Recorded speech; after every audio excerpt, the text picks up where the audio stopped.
மேற்கு வங்க மாநிலம் கொல்கத்தாவின் லேக் டவுன் பகுதியில் கால்பந்து ஜாம்பவான் லியோனல் மெஸ்ஸியின் 70 அடி உயர சிலை திறக்கப்பட்டுள்ளது. அந்த காட்சிகளை தற்போது காணலாம்.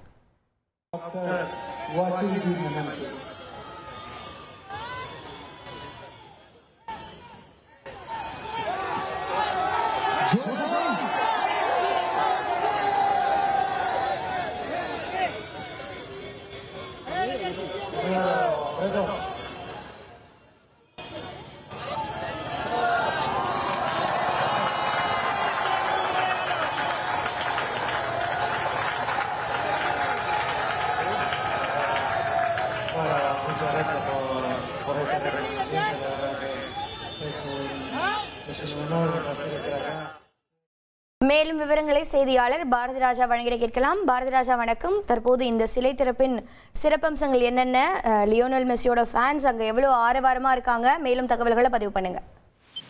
கண்டிப்பாக கால்பந்து உலகின் ஜாம்பவான் அப்படின்னு அழைக்கப்படுவதுதான் மெஸ்ஸி. இந்தியால 3 நாள் சுற்றுப்பயணமாக நேற்று நள்ளிரவு மேற்கு வங்க மாநிலம் கொல்கத்தா வந்தடைந்தார். கொல்கத்தால அவர் முதல்ல வர்றதுக்கான காரணம், முதல்ல இந்த சுற்றுப்பயணத்திற்கு அவர் வைத்திருக்கும் பேரே கோட் இந்தியா டூர் 2025. கோட் என்றால் கிரேட்டஸ்ட் ஆஃப் ஆல் டைம் அப்படின்றதுதான். இந்தியாவில குறிப்பா கால்பந்தின் தலைநகரம், இந்தியாவில கால்பந்தின் தலைநகரம் அப்படின்னு அழைக்கப்படுகிறது கொல்கத்தா. எனவேதான் அங்கு அவருக்கு ஏராளமான ரசிகர்கள் இருக்கிறார்கள். அந்த ரசிகர்கள் சார்பில் தான் இந்த சிலை ஆனது அமைக்கப்பட்டது.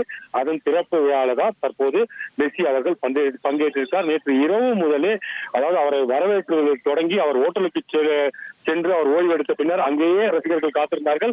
அதன் பின்னர் இங்கு சிலை சிறப்பு நிகழ்ச்சிக்காக இருக்கட்டும், அவர் ஓட்டல் வாயிலாக இருக்கட்டும், ஒட்டுமொத்த கால்பந்து ரசிகர்கள் கூட்டம், குறிப்பாக மெஸ்ஸி ரசிகர்கள் கூட்டம் அந்த இடத்தையே சூழ்ந்திருக்கிறது என்றுதான் சொல்ல வேண்டும். அது மட்டுமல்ல, இந்த 3 நாட்கள் சுற்றுப்பயணத்துல முதல் நிகழ்ச்சியாகத்தான் இந்த சிலை திறப்பானது இடம்பெற்றிருக்கிறது. இதன் பிறகு 3 நகரங்களுக்கு, அதாவது கொல்கத்தாவை தாண்டி மேலும் 3 நகரங்களுக்கு அவர் பயணிக்க இருக்கிறார். எங்கன்னு பாத்தீங்கன்னா, அடுத்த பயணம் ஹைதராபாத், அதற்கடுத்து மும்பை, இறுதியாக டெல்லி செல்கிறார். டெல்லியில் பிரதமர் நரேந்திர மோடியை கூட சந்திக்க இருக்கிறார். இப்போ அந்த 70 அடி சிலை திறப்புக்கு பிறகு சால்ட் லேக் ஸ்டேடியம், அதுல ஒரு கூட்டத்தில் பங்கேற்க இருக்கிறார் அப்படின்னு ஒரு தகவல் சொல்லப்படுது.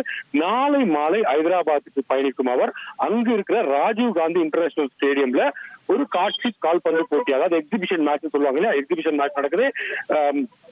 அப்ப அந்த முதல்வர், தெலுங்கானா முதல்வர் ரேவந்த் ரெட்டியோடு சேர்ந்து அவர் கால்பந்தாட்டத்து போட்டியை, அந்த காட்சி போட்டியில பங்கேற்க இருக்கிறார் அப்படின்ற ஒரு தகவலும் சொல்லப்படுகிறது.